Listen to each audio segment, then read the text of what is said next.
Hello नमस्कार दोस्तों, कैसे हैं आप सब। उम्मीद है आप सब बहुत अच्छे होंगे। मैं हूं उमाकांत आनंद, स्वागत करता हूं आपका अपने यूट्यूब चैनल पर। आज की क्लास के अंदर हम लोग बहुत ही शानदार प्रीवियस ईयर क्वेश्चंस को डिस्कस करने वाले हैं। जो previous year questions basically UPHSC assistant professor, MPPCS assistant professor और यूजीसी नेट कॉमर्स मैनेजमेंट के जो सब्जेक्ट हैं उनसे उसके अंदर का एक बहुत ही इंपॉर्टेंट यूनिट है मार्केटिंग मैनेजमेंट। तो मार्केटिंग मैनेजमेंट के कुछ एमसीक्यूज को आज हम लोग डिस्कस करने वाले हैं। कुछ प्रीवियस ईयर एमसीक्यूज हैं जो एग्जामिनेशन पॉइंट ऑफ व्यू के लिए काफी इंपॉर्टेंट है, उनको यहाँ पे हम डिस्कस करेंगे। जैसा कि आप सबने इसकी इंफॉर्मेशन आप सबको मिल ही गई होगी कि मध्य प्रदेश के अंदर भी असिस्टेंट प्रोफेसर की काफी पोस्ट आई हैं और उनका फॉर्म फिलिंग का प्रोसेस भी चल रहा है। तो आप सब उसको भी फॉर्म फिल करके उसकी एग्जाम की भी प्रिपरेशन कर सकते हैं। साथ ही साथ यूपीएचएससी असिस्टेंट प्रोफेसर का एग्जाम भी कंडक्ट होना है। कब होना है, क्या कौन करवाएगा, कौन नहीं करवाएगा, इसको लेकर काफी सारी चीजें जो है वो चर्चा में हैं। उसके बावजूद भी एग्जाम होगा, कब होगा ये नहीं श्योर है, लेकिन अपने निर्धारित समय पर कभी ना कभी हो ही जाएगा। तो फिलहाल हम लोग उसकी डेट का वेट नहीं करते हैं। हम लोग क्या करते हैं, अपनी प्रिपरेशन को जारी रखते हैं। क्योंकि आप ये दिमाग में रखें कि अगर आप प्रिपरेशन नहीं कर रहे हैं तो कोई तो ऐसा बंदा है जो इस दौरान भी प्रिपरेशन कर रहा है, और जब वो एग्जामिनेशन हॉल में मिलेगा तो फिर हम आपको ज्यादा मात दे सकता है। तो इस चीज से बचने के लिए, इस चीज को दूर रखने के लिए हम आप भी अपनी प्रिपरेशन को जारी रखेंगे। और इसी दिशा में हम लोगों ने आज की क्लास में कुछ मार्केटिंग मैनेजमेंट के एमसीक्यूज को हमने सेलेक्ट किया है, काफी इंपॉर्टेंट है, उनको हम देखेंगे। जैसा आप सब जानते ही हैं कि हमने बेसिकली यूपीएचएससी असिस्टेंट प्रोफेसर के लिए एक टेस्ट सीरीज स्टार्ट की थी, जिसमें हम आपको टॉपिक वाइज और जो भी आपका मॉडल पेपर है 70 क्वेश्चंस का, वो दोनों तरीके से हम आपको बेसिकली कह सकते हैं कि लेक्चर्स प्रोवाइड करा रहे हैं। टॉपिक वाइज में हम हर बेसिकली यूनिट के आपको कम से कम 500 एमसीक्यूज करवाएंगे, और जो पूरा आपका जो सिलेबस होगा जिसमें 70 क्वेश्चंस बनेंगे उसके करीब करीब आपको 50 सेट हम करवाएंगे। तो वो सारी चीजें हमारी अभी प्रॉपर तरीके से रनिंग में है, और वो प्रॉपरली डेली बेसिस पर कुछ ना कुछ आपको कंटेंट प्रोवाइड किया जा रहा है। तो चलिए फटाफट से आज के लेक्चर को स्टार्ट करते हैं। देखिए, तो आज की जो क्वेश्चंस है, आज का जो हमारा पहला क्वेश्चंस है, वो अगर आप देखें तो पहला क्वेश्चंस आपको यहाँ पे दिख रहा होगा।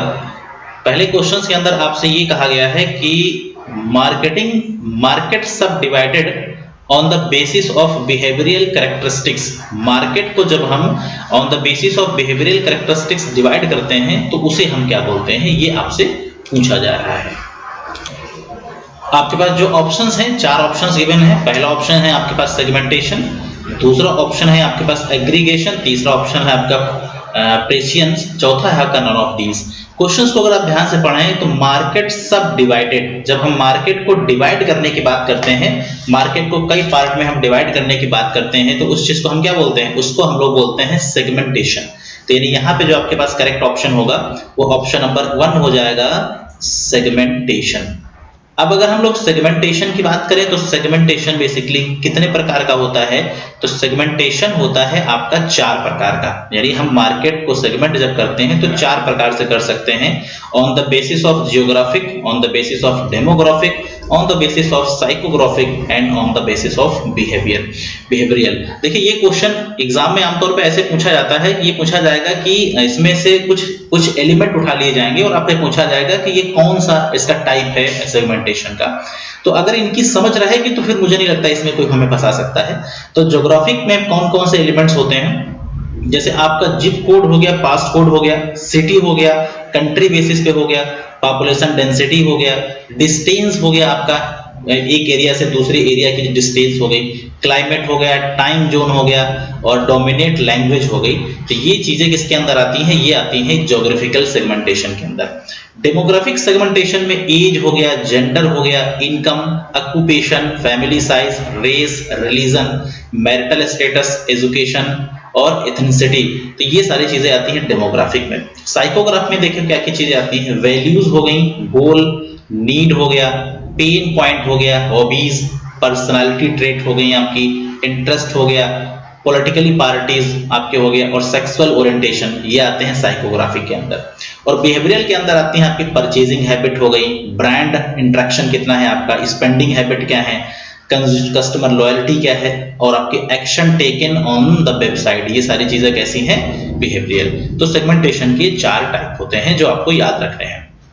बढ़ेंगे नेक्स्ट क्वेश्चन की तरफ। नेक्स्ट क्वेश्चन में आपसे पूछा गया व्हाट इज मास मार्केटिंग। तो मास मार्केटिंग के अंदर का एक कंसेप्ट है जो काफी महत्वपूर्ण है। तो जो गिवन ऑप्शन है उनको फटाफट से पढ़ते हैं। पहले कहा गया है कि offering the same product and marketing mix to all consumer, offering the variety of product to the entire market, offering differentiated product to the all customers and following concentration marketing strategy।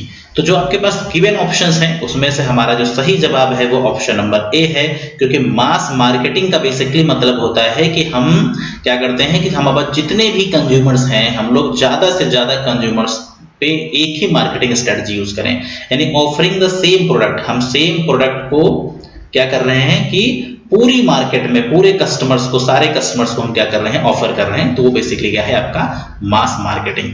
तो ये ध्यान रखिएगा, मास का मतलब ही होता है कोई बहुत बड़ी क्वांटिटी में किसी चीज को एक्सप्लोर करना, तो ये मास मार्केटिंग हो गया। इसके बारे में आप थोड़ा सा पढ़ सकते हैं यहाँ पे। देखिए, मास मार्केटिंग एक ऐसी स्ट्रेटजी है जिसके अंदर एक फर्म डिसाइड करती है कि वो क्या करेगी, किसी मार्केट सेगमेंटेशन पर ध्यान नहीं देगी, बल्कि वो पूरी मार्केट को क्या करेगी, अपना एक सेगमेंट बना लेगी, यानी एक पार्टिकुलर सेगमेंट पे ना जाके पूरी मार्केट को सेगमेंट बनाएगी और फिर क्या करेगी, उससे संबंधित आइडियाज जनरेट करेगी कि उस पूरी मार्केट में कैसे पहुंचा जाए और उन सब लोगों तक पहुंचने की कोशिश की जाएगी। उसे हम बोलेंगे मास मार्केटिंग। तो क्वेश्चन नंबर जो 2 था उसका सही जवाब था option number A, offering the same product and marketing mix to all consumers. चलिए क्वेश्चन नंबर जो 3 है, काफी इंपॉर्टेंट क्वेश्चन है, मार्केटिंग कंसेप्ट से संबंधित सवाल है। पूछा गया है आपसे कि which concept of marketing is based on the assumption that superior product sell themselves. यानी कि मार्केटिंग के अंदर जो हम प्रोडक्ट कंसेप्ट पढ़ते हैं उसमें वो कौन सा कंसेप्ट है जो ये बताता है कि जो प्रोडक्ट होते हैं, जो सुपीरियर प्रोडक्ट होते हैं, वो अपने आप बिकते हैं। तो ऑप्शन है आपके पास प्रोडक्शन, मार्केटिंग, सोशल और दूसरा है आपके पास प्रोडक्ट कंसेप्ट। तो इसका जो सही ऑप्शन है आपके पास वो अगर आप देखें तो सही तो ऑप्शन इसमें दे रखा है प्रोडक्ट कंसेप्ट, क्योंकि प्रोडक्ट कंसेप्ट ये मानता है कि जो सुपीरियर प्रोडक्ट होते हैं, जिन प्रोडक्ट के अंदर कुछ क्वालिटीज, कुछ फीचर्स, स्पेसिफिक फीचर्स होते हैं, वो अपने आप बिकते हैं। लेकिन हम लोगों को क्या करना है, इन सारे कंसेप्ट को समझना है। तो अब हम पहले जानेंगे कि प्रोडक्ट कंसेप्ट क्या होता है। देखिए, अगर हम लोग प्रोडक्ट कंसेप्ट की यहां पर बात करें तो प्रोडक्ट कंसेप्ट क्या होता है, production concept is focused on the orientation and is based on the assumption that customer will more attracted to the product that are readily available and can be purchases for less than competitive product। इनका ही मतलब है, ये जो concept है बहुत ही पुराना concept है और ये कंसेप्ट इस बात पर अज्यूम करता है कि जो प्रोडक्ट मार्केट में हमें इजिली अवेलेबल हो जाते हैं, इसके अलावा दूसरे प्रोडक्ट के कंपेयर में उस प्रोडक्ट को कस्टमर इजीली खरीदता है, उस पर ज्यादा फोकस करता है। तो इनका यही बेसिकली ये कंसेप्ट जो है 90s 50 के आसपास काम करता था। आज के दौरान इसका काम जो है धीरे धीरे क्या हो गया, खत्म हो गया है, क्योंकि आज के दौरान जो प्रोडक्ट इजीली अवेलेबल होता है सिर्फ वही मैटर नहीं करता, और भी चीजें बहुत सारी ध्यान में रखी जाती हैं। ठीक है, तो इसका बेसिकली फोकस क्या है कि एक कंपनी बड़ी मात्रा में प्रोडक्शन करे, लोगों को प्रोडक्ट इजीली अवेलेबल करवा दे, लोग आपके प्रोडक्ट को खरीद लेंगे। ये फिनोमिना मानता है कौन, प्रोडक्शन कंसेप्ट। प्रोडक्ट कंसेप्ट देखिए, इसके बारे में हम पढ़ ही चुके हैं कि प्रोडक्ट कंसेप्ट जो बेसिकली कहता है कि product concept is opposite to the production. ये प्रोडक्शन से क्या है, ये ठीक बिल्कुल अपोजिट है। और इनका ये मानना है कि कस्टमर अवेलेबिलिटी के हिसाब से गुड्स को नहीं खरीदता, वो देखता है कि उसमें क्वालिटी क्या है, उसके अंदर इनोवेशंस क्या है, स्पेसिफिक फीचर्स क्या है, उसकी परफॉर्मेंस क्या दे रखी है, इसके हिसाब से प्रोडक्ट खरीदता है। यानी कि जो रेगुलर इंप्रूवमेंट वाले प्रोडक्ट हैं जिसमें क्वालिटी होती है, जो सुपीरियर होते हैं, वो अपने आप बिकते हैं, ना कि ज्यादा क्वांटिटी में प्रोडक्शन करने से बिकते हैं। नेक्स्ट है आपके पास सेलिंग कंसेप्ट। तो सेलिंग कंसेप्ट क्या बताता है, सेलिंग कंसेप्ट बेसिकली क्या कहता है, सेलिंग कंसेप्ट कहता है कि हम क्या करें, कस्टमर की नीड्स पर ये फोकस ज्यादा नहीं करता है। इसकी कोशिश क्या होती है कि हम ज्यादा से ज्यादा अपने सेल को इंक्रीज करें, ज्यादा से ज्यादा सेल को क्या करें, इंक्रीज करें। हालांकि जो मार्केटिंग कंसेप्ट है वो बेसिकली फोकस होता है कि हम कस्टमर की नीड को समझें, देन कस्टमर को हम वो प्रोडक्ट बेचें। लेकिन सेलिंग कंसेप्ट क्या करता है कि ये फोर्सफुल सेल को प्रमोट करता है कि ज्यादा से ज्यादा हम सेल करें। मार्केटिंग कंसेप्ट बेसिकली क्या करता है, मार्केटिंग कंसेप्ट कहता है कि हम कस्टमर के नीड को समझेंगे, नीड समझने के बाद कस्टमर को प्रोडक्ट बेचेंगे, उसका हम मैक्सिमम उसको सेटिस्फेक्शन प्रोवाइड करने की कोशिश करेंगे, कस्टमर के वैल्यू को हम बेटर बनाने की कोशिश करेंगे, और हम क्या करेंगे, एक टारगेट मार्केट को फोकस करेंगे और उसमें हम क्या करेंगे, प्रोडक्ट बेचने की कोशिश करेंगे। यानी मार्केटिंग कंसेप्ट एक मॉडर्न कंसेप्ट है जो कस्टमर की नीड, वांट एंड डिजायर पर फोकस करता है, उनके अकॉर्डिंग प्रोडक्ट बनाता है, उनको बेचता है। पूरी मार्केट को एक बार में टारगेट ना करके हम एक टारगेट मार्केट के ऊपर फोकस करके उसके लिए प्रोडक्ट बना के उसको सेल करते हैं। ये है बेसिकली मार्केटिंग कंसेप्ट, ये कस्टमर ओरिएंटेड होता है। और आपका जो सोसाइटियल कंसेप्ट है, ये देखिए क्या बताता है, ये बेसिकली एक कह सकते हैं एक सोसाइटी के वेलफेयर के लिए बनाया गया कंसेप्ट है, जो बेसिकली इस आइडिया के ऊपर बेस्ड है कि सोसाइटी के कुछ मोरल्स, सोसाइटी के प्रति कुछ मोरल और कुछ रिस्पॉन्सिबिलिटीज भी बनती हैं। तो हर कंपनी को सोसाइटी को ध्यान में रखना चाहिए और सोसाइटी को ध्यान में रखते हुए अपनी जो कह सकते हैं कि कॉमर्शियल एक्टिविटीज हैं उन्हें परफॉर्म करना चाहिए। किसी भी तरीके से सोसाइटी का नुकसान नहीं होना चाहिए, सोसाइटी के लिए कोई चीज हार्मफुल नहीं होनी चाहिए। तो ये कुछ कंसेप्ट हैं जो आपको याद रखने, एग्जाम ओरिएंटेड है ये। अब देखिए नेक्स्ट क्वेश्चन। नेक्स्ट क्वेश्चन आपसे कहा गया है कि marketer arouse emotional find the incorrect statement. आपसे यहाँ पे जो पूछा गया है वो इनकरेक्ट स्टेटमेंट पूछा गया है, तो आप फटाफट से बताइए देखिए कौन सा इनकरेक्ट स्टेटमेंट है। तो marketer arouse emotional motives, marketer satisfied rational motive, marketer formulate different sale promotions for the different motives, और लास्ट ऑप्शन है आपके पास नन ऑफ द एबव। तो अब आपको बताना है कि इसमें कौन सा ऑप्शन आपका सही होगा। ध्यान से क्वेश्चन को समझना है। पूछा गया है इनकरेक्ट, करेक्ट नहीं पूछा गया, इनकरेक्ट पूछा गया है। तो मार्केटर अराउज इमोशनल मोटिव, ये बिल्कुल करेक्ट ऑप्शन है। मार्केट सेटिस्फाइड रैशनल मोटिव, ये भी बिल्कुल करेक्ट है। Marketer formulate different sale promotion for different motives, ये भी सही है। इनकरेक्ट इसमें कोई स्टेटमेंट नहीं है, इसका मतलब है कि डी ऑप्शन आपका करेक्ट हो जाएगा। इसमें सारे के सारे स्टेटमेंट सही दे रखे हैं। पांचवा क्वेश्चन आपसे पूछा गया है कि which term are often used interchangeably in the marketing literature. Marketing के लिटरेचर में कौन से शब्द को हम लोग एक दूसरे की जगह यूज कर लेते हैं, इंटरचेंजेबली यूज कर सकते हैं।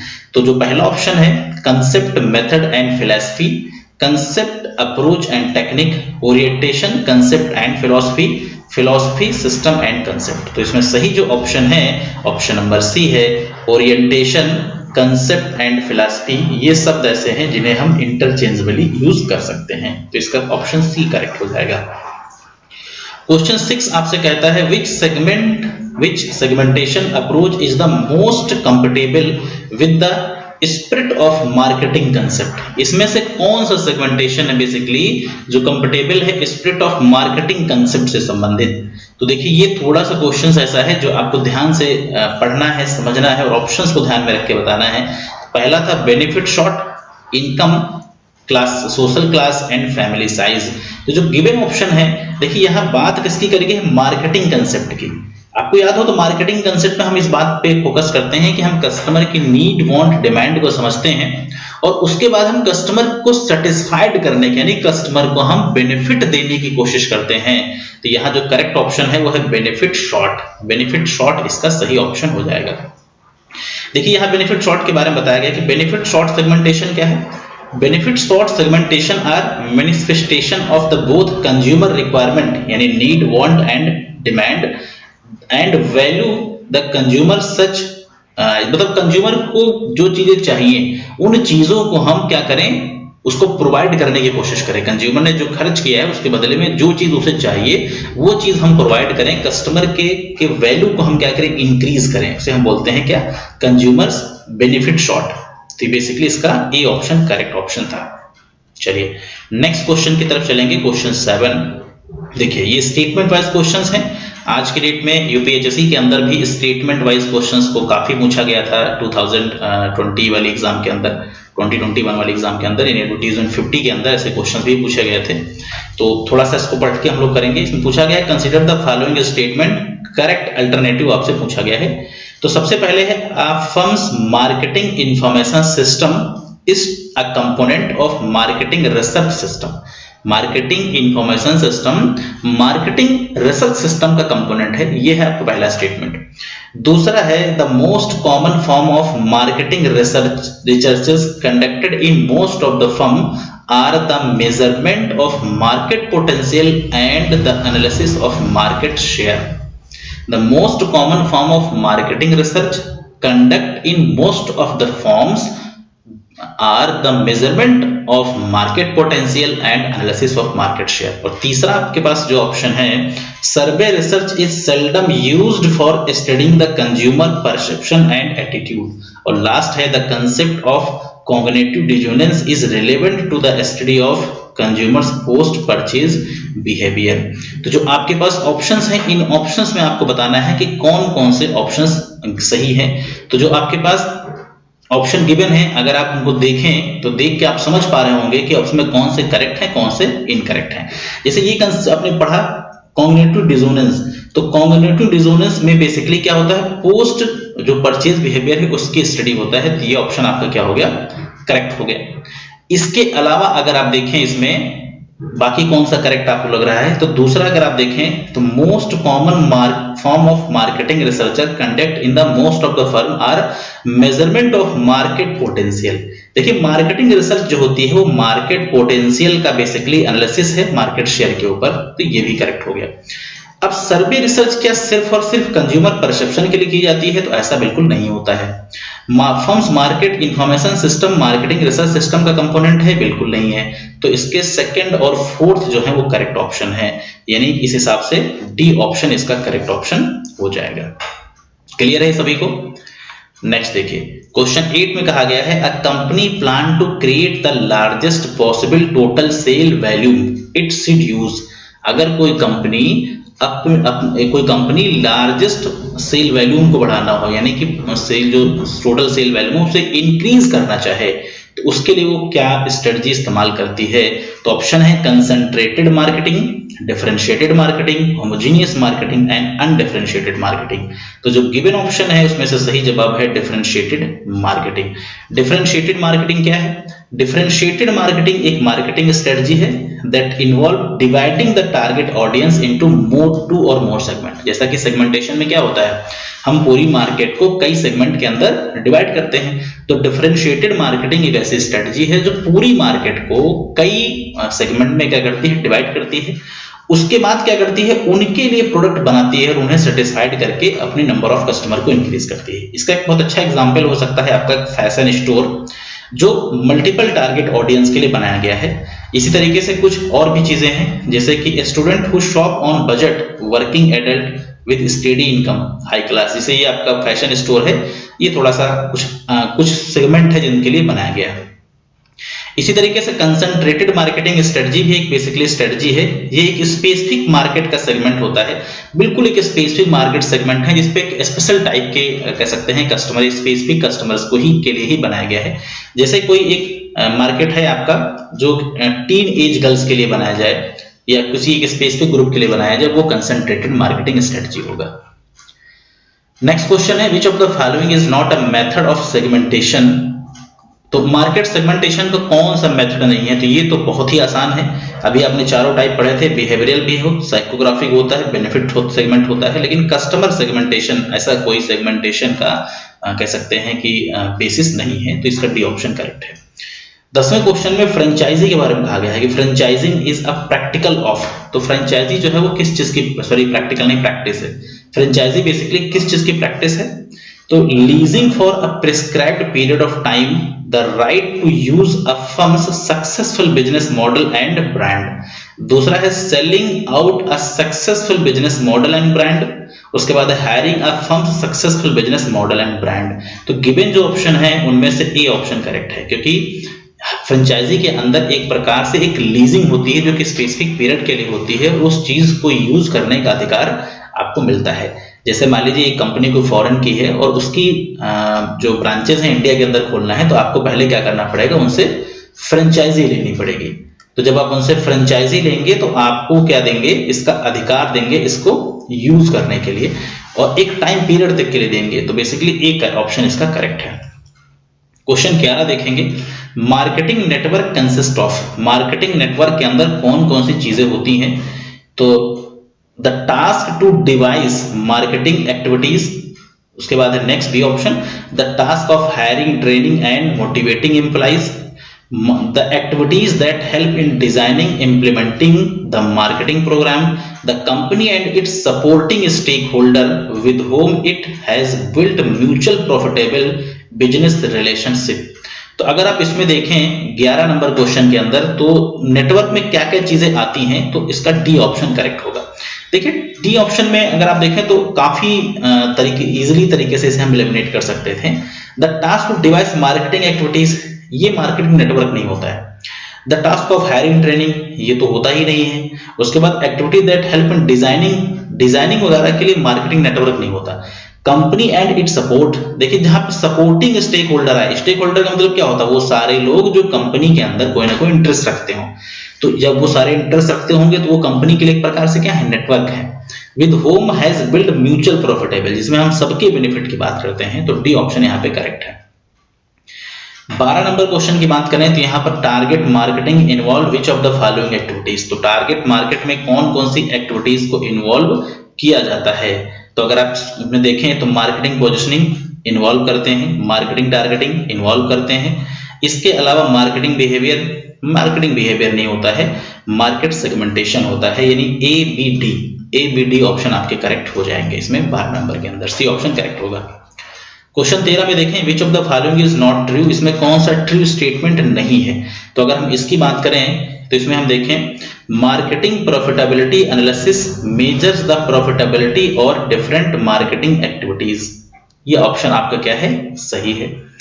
Marketing efficiency studies try to determine how various marketing activities could be carried out more effectively, ये भी आपका सही लग रहा है।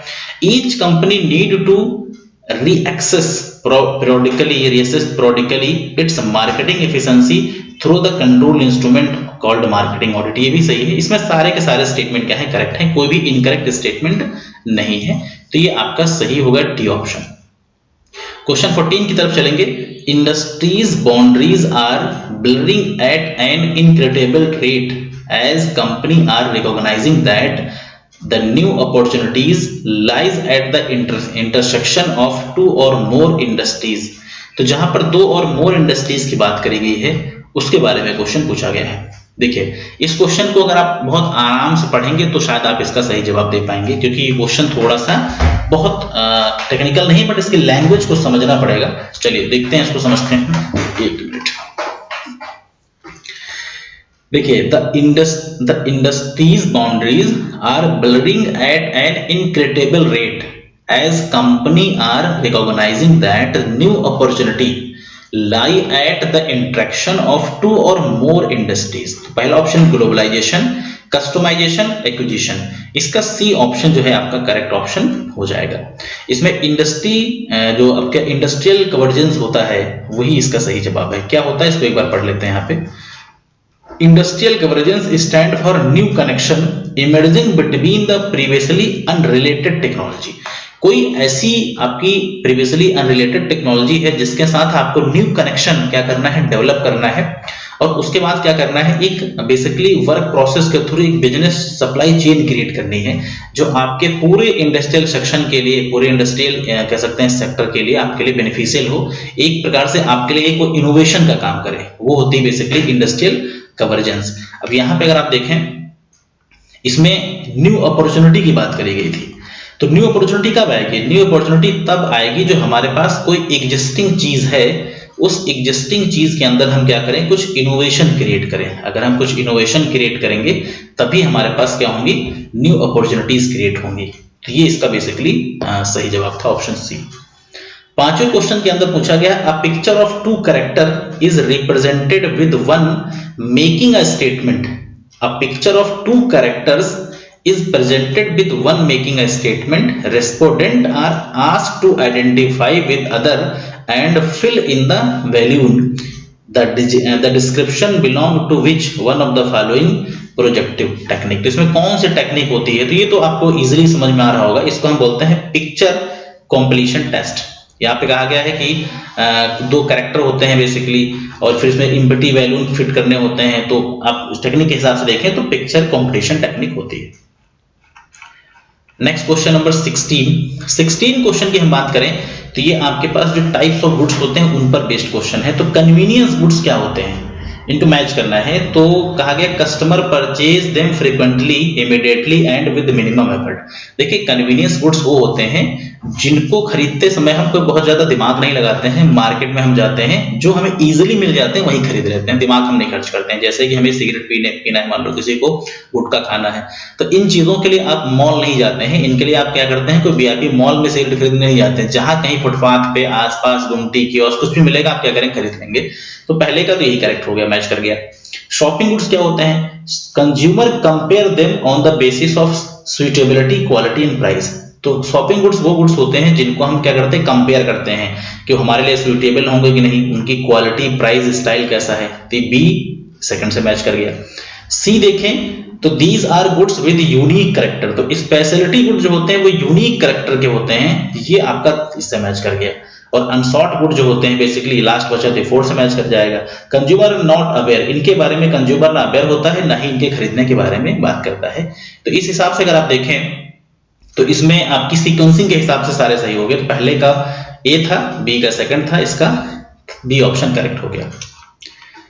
16 नंबर की हम बात करें तो which of the following positioning strategies is adopted by marketer to position their product two categories simultaneously. 2 categories में एक प्रोडक्ट को सिमल्टेनियसली पोजीशन करने को हम क्या बोलते हैं, point of difference, point of parity, straddle position और इमोशनल पोजीशन, इसको बोलते हैं स्ट्रेडल पोजीशनिंग। स्ट्रेडल पोजीशनिंग इसका सही ऑप्शन हो जाएगा। देखिए कहा गया है कि ऐसी स्ट्रेटजी, एक ऐसी टेक्निक जिसके अंदर एक मार्केट आपका 2 कैटेगरीज में प्रोडक्ट को सिमल्टेनियसली क्या करता है, रिपोजिशन करने का काम करता है। और ये जो आपका स्ट्रेडल पोजीशनिंग होता है बेसिकली ये पॉइंट ऑफ पैरिटी और पॉइंट ऑफ डिफरेंसेस, इन दोनों को जब आपस में प्लस कर देंगे तो बनेगा आपका क्या, स्ट्रेडल पोजीशनिंग। क्वेश्चन 17 पूछा गया है, marketing is the process by which a firm profitably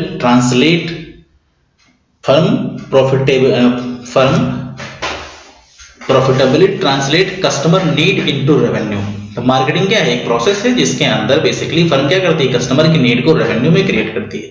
दूसरा ऑप्शन है marketing is the message and action that causes message and action. दूसरे में कहा गया है कि मार्केटिंग बेसिकली क्या है, कि मैसेज और एक्शन है, जो जिसका कारण क्या है, मैसेज एंड एक्शन। तो अगर आप इस क्वेश्चन को देखें तो इस क्वेश्चन के हिसाब से आपके पास जो करेक्ट ऑप्शन होंगे वो दोनों के दोनों ऑप्शन क्या है, वो करेक्ट है। क्योंकि मार्केटिंग बेसिकली क्या करती है, कस्टमर की नीड को रेवेन्यू में क्रिएट करती है, सही हो गया। मार्केटिंग एक मैसेज है जो बेसिकली जो कह सकते हैं कि हमें मार्केट के अंदर से जो इंडिकेशंस मिलते हैं उन्हीं मैसेज के बदले में ही मैसेज हम देते हैं, यानी कि उसको हम प्रोडक्ट प्रोवाइड करते हैं।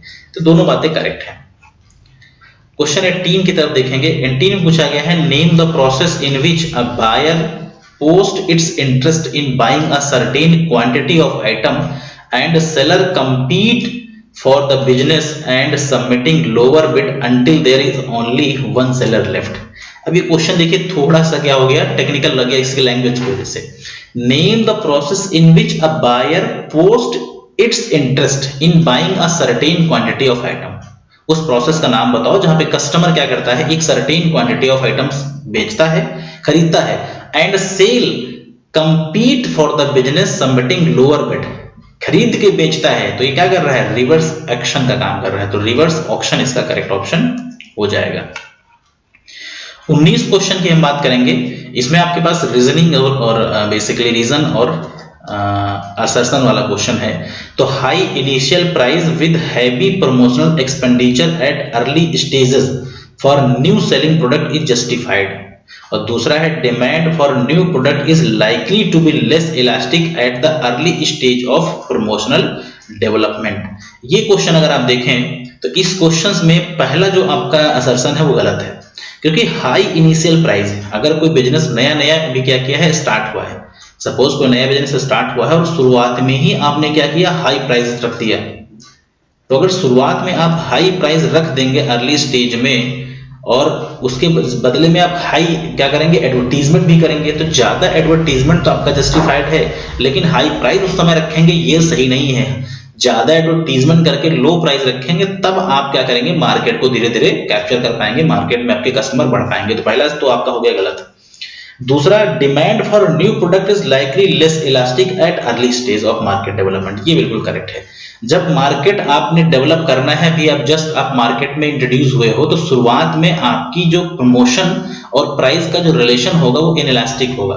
आप एक्सपेंसेस तो बहुत करोगे प्रमोशन पे, लेकिन डिमांड उतनी तेजी से नहीं बढ़ेगी। इसका मतलब है कि अर्ली स्टेज में हाई प्राइस रखना तो जस्टिफाइड नहीं है। हाँ, इसलिए जस्टिफाइड नहीं है क्योंकि शुरुआत में आपका जो प्राइस और प्रमोशनल एक्सपेंडिचर का जो कह सकते हैं इलास्टिसिटी होती है वो लेस इलास्टिक होता है। तो इस हिसाब से देखें तो ए आपका क्या हो गया, करेक्ट नहीं है, लेकिन आर क्या है, करेक्ट है। तो बी ऑप्शन यहां पर सही हो जाएगा। और आज का आखिरी क्वेश्चन, स्टेबल पोजिशनिंग। तो स्टेबल जो पोजिशनिंग है इसको भी हम लोग पढ़ ही चुके थे। ये क्या था, पॉइंट ऑफ पैरिटी और पॉइंट ऑफ डिफरेंस इन दोनों से मिलकर बनता है। तो यहाँ पे both A and C correct हो जाएगा, क्योंकि इसके अंदर अभी आपने पढ़ा था कि जो पॉइंट ऑफ पैरिटी होता है और दूसरा होता है आपका क्या, पॉइंट ऑफ डिफरेंसेस। इन दोनों को जब हम टोटल कर देते हैं, दोनों को प्लस कर देते हैं, तो बनता है आपका स्टेबल पोजिशनिंग। तो इसका correct option option number C हो जाएगा। तो आज के अंदर हम लोगों ने 20 क्वेश्चंस इसमें डिस्कस किए हैं। किसी क्वेश्चंस में आपको कहीं कोई डाउट लगता है, कहीं पर कोई कंफ्यूजन है, तो उसको आप क्या करेंगे, कमेंट सेक्शन के माध्यम से हमें शेयर करेंगे। बाकी हम आपको टेलीग्राम का लिंक भी आपको डिस्क्रिप्शन में दे रहे हैं। किसी का कोई पर्सनल क्वेश्चंस होता है इनसे संबंधित या कोई और इस किसी सब्जेक्ट से संबंधित, उसे आप पर्सनली भी हमसे चैट करके पूछ सकते हैं। So thanks for watching this video, have a nice day.